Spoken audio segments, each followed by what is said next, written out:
this expanded 8 o'clock newscast. We stream to Facebook and YouTube, brought to you by Peterson Insurance, your Pekin Insurance agent in Clinton.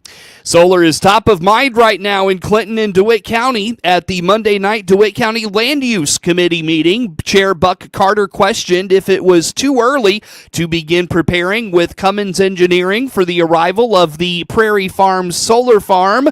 Zoning Administrator Liz Weichel indicates the plans for the farm should be ready by the end of the month. They haven't filed yet, have they? Prairie Flats, I had an introduction call with them the other day, which I had Dee Dee sit in, and Terry Fountain was on as well. They are looking to possibly have their paperwork into us by the end of this month. So that's kind of why we're getting this in place, because they're gonna start submitting through the month, and we're gonna have to start looking at stuff. So I think that's why Terry wanted to get this engineering thing in place, because it's coming sooner rather than later. I understand that, but I thought Blue Iris that we didn't hire the engineer until after we had the building permits. Joe Whitty, Dee Dee Rentmeister, and Weichel dove into the county ordinances to see if there was anything that clearly stated an inability to begin working with Cummins before Prairie Flats had received the building permits. So I was looking at the ordinance, and it's titled 157.09 is compliance with building permits, where it says the county shall retain at the applicant's expense the services of an independent engineering consultant. It says to assist with permitting application and observe construction of the SES. So that to me kind of indicates it's after the siting permit for building permit. But I thought so I did a search on engineer, and it seems like that the location specifically where we're saying that we were going to engage somebody would be 157.09.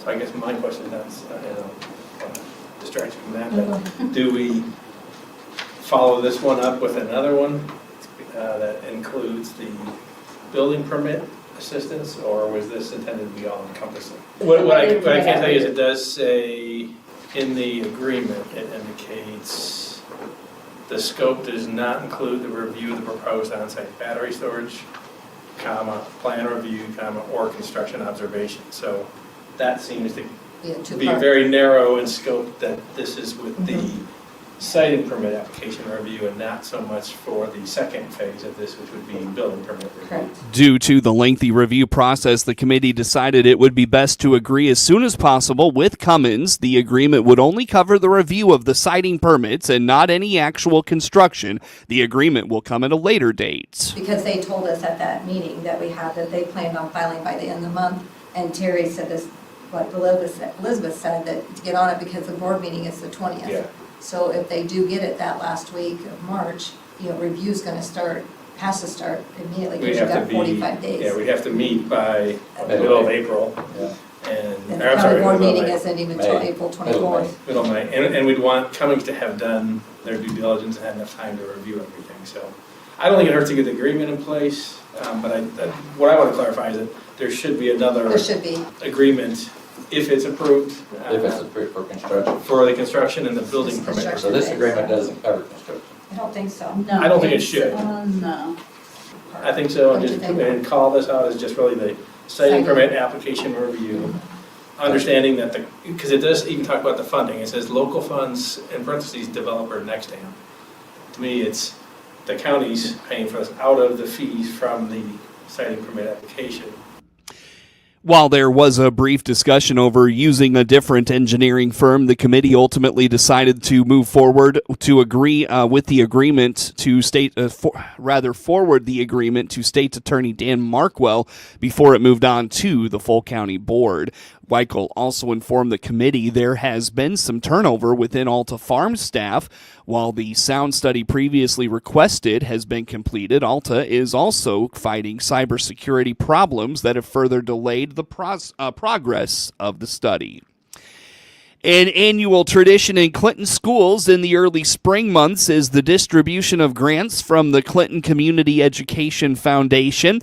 This year, nearly $22,000 was awarded to teachers across the district, and the foundation's Chris Schaefer says her favorite part of what they do. We have an application process where teachers put in for equipment or materials to supplement what they can provide in the classroom and make it more exciting, things that are not covered by budget.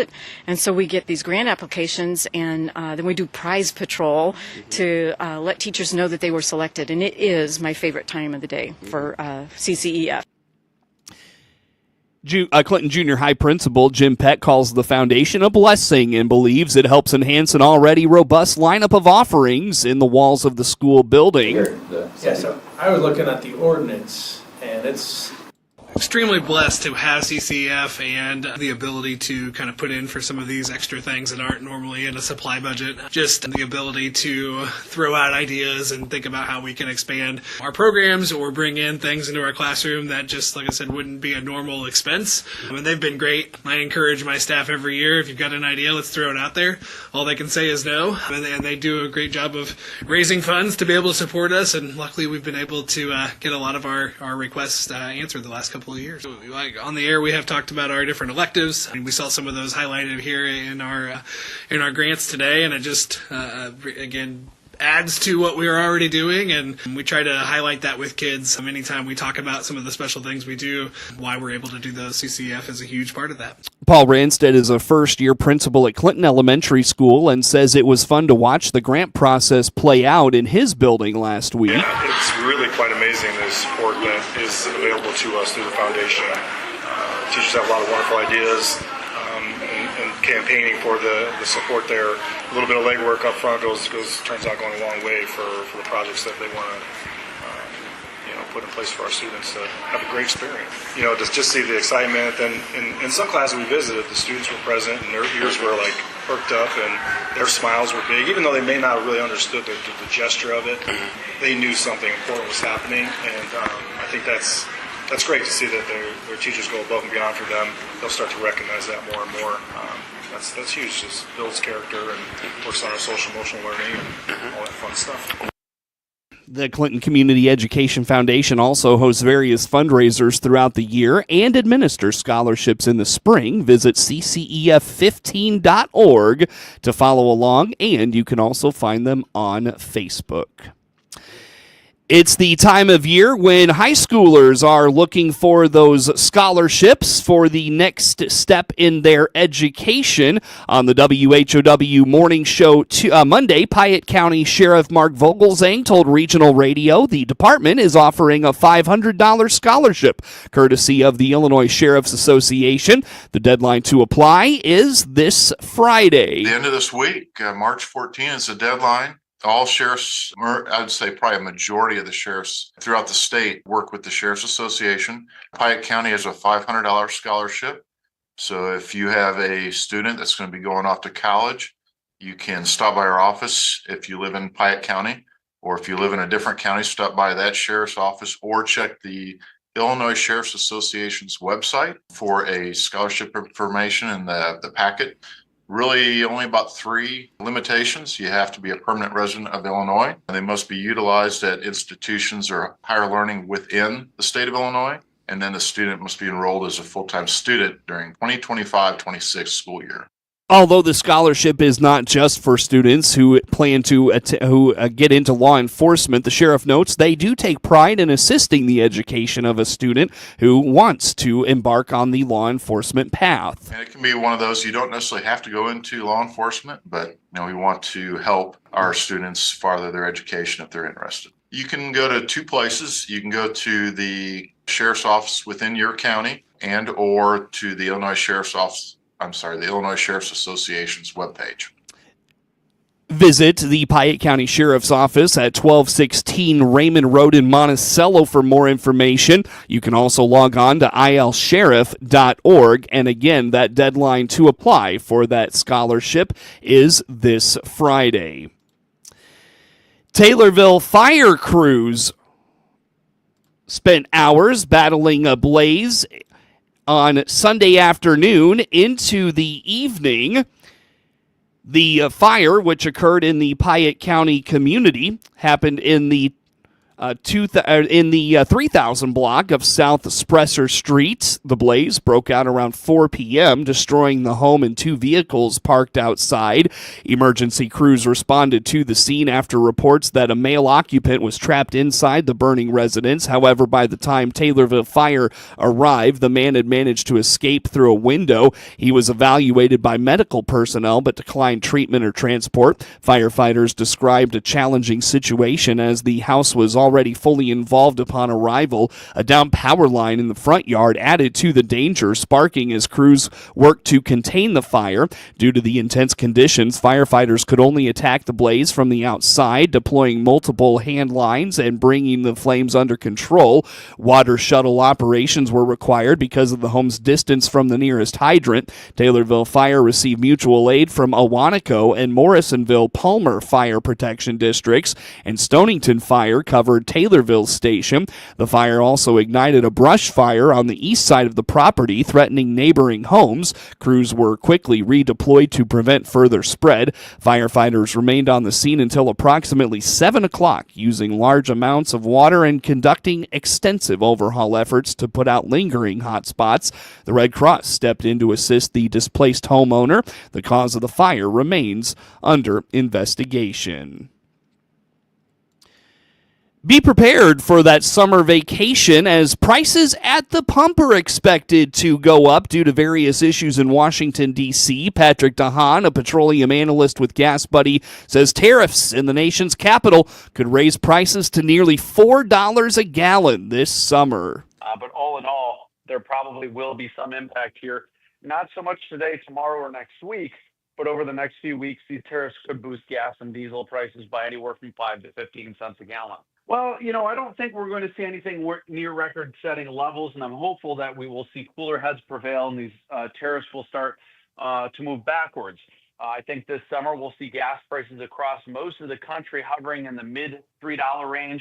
Now, in Illinois, that may be a little bit higher, closer to 4, but it should not be a record-setting summer at the pump, and hopefully these tariffs will be reversed in plenty of time ahead of the summer driving season.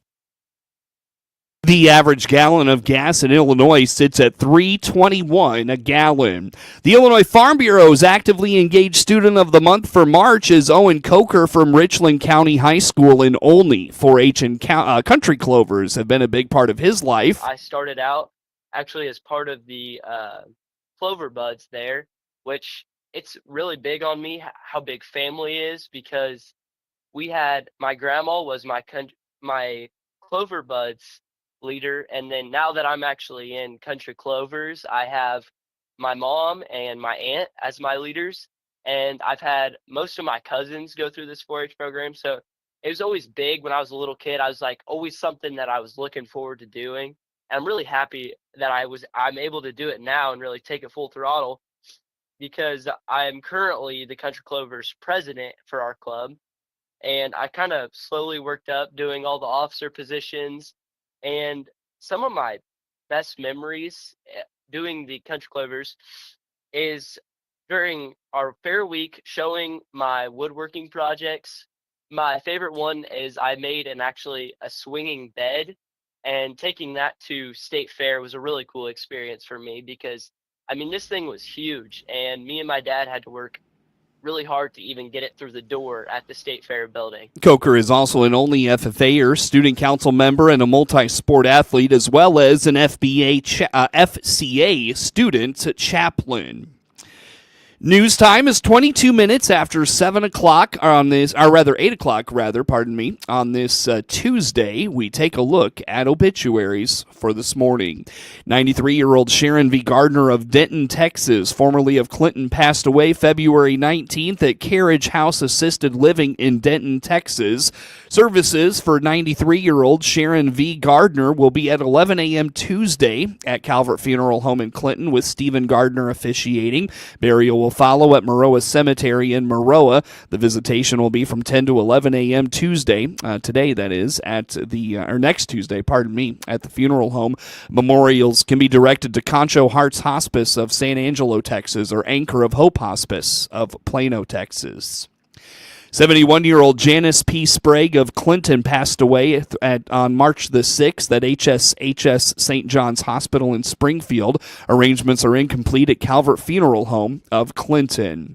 89-year-old Shirley M. Humphreys of Decatur passed away March 6th at Hilltop Skilled Nursing and Rehabilitation in Charleston. Graveside services will be at 2 p.m. Wednesday at Weldon Cemetery in Weldon, with Pastor Jeff Rawlings officiating. The family has entrusted Calvert Funeral Home of Clinton with arrangements. Memorials can be directed to the Macon County Humane Society. News time is 23 minutes after 7 o'clock on this Tuesday. Get news and sports anytime from your computer or mobile device at DeWittDailyNews.com. Network news comes up after a look at local sports.